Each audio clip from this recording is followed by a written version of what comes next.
ən çox verilən suallardan biri də budur ki, tutaq ki, hər hansı bir iş sahəsi, iş yeri, hər hansı bir şirkət, riskin qiymətləndirilməsi, prosedurlar var. Yəni hər şey necə lazımdır. Amma sahədə bu proseslərə, bu qaydalara əməl olunmayıbsa, bu səfəmi məsuliyyətdən azad eləyirmi?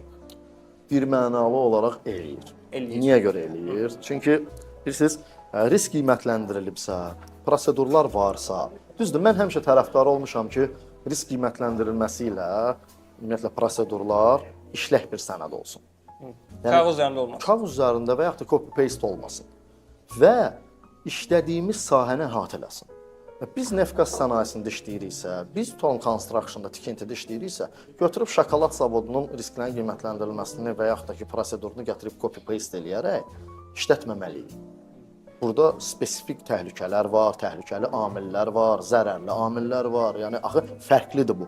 Bəli, biz bu arada keçən buraxılışımızda İlkin bəylə müzakirə etdik. İlkin bəy çox gözəl cavab verdi buna. Yəni mən də həmin İlkin müəllimin cavabının təsdiqi olaraq, yəni birmənalı olaraq təsdiqləyirəm ki, bu nə kağız üzərində qalan bir prosedur olmalı deyil və risklərin qiymətləndirilməsi olmalı deyil və müvafiq əhatələnməlidir.